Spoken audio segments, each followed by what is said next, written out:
کچھ علماء کے نزدیک یہ بھی ڈبیٹ سامنے آتی ہے کہ 1475 کے بعد وہ دنیا کو نہیں دیکھتے ہیں. وہ کہتے ہیں کہ شاید یہاں پر دنیا ختم ہو رہی ہے. اور اگر ہم کچھ لوگوں کی مزید بات سنیں تو وہ اس کے اوپر یہ بھی ڈبیٹ کرتے ہیں کہ 600 سال تک امام مہدی کا ظہور نظر نہیں آتا.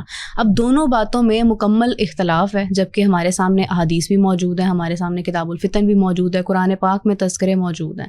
تو کیا یہ وہ ایرا ہے کہ جہاں پر دنیا ختم ہو رہی ہے، یا واقعی میں بھی بہت وقت باقی ہے ان تمام چیزوں کو ہونے میں؟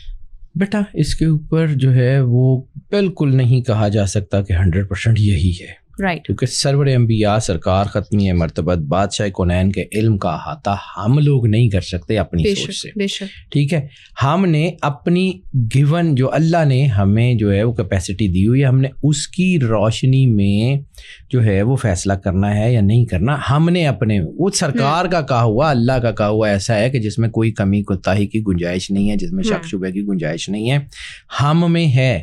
To err is human. اب جب میں کسی چیز کو پڑھتا ہوں تو ہو سکتا ہے کہ میں کسی اسپیکٹ کو مس کر رہا ہوں، کسی اسپیکٹ کو زیادہ پڑھ رہا ہوں، کوئی میں اپنی سوچ کے مطابق کسی چیز کو جو ہے وہ ٹویسٹ کرنے کی کوشش کروں. It all depends. مطلب ضروری نہیں ہے کہ مطلب میں جو کہہ رہا ہوں وہ 100% ہے یا کوئی اور جو کہہ رہا ہے وہ 100%. قریب ترین دلائل کیا کہتے ہیں؟ بیٹا جتنا کہ مجھے اللہ نے عقل سمجھ دی ہے، مجھے لگتا ہے کہ دس از اینڈ آف ٹائم.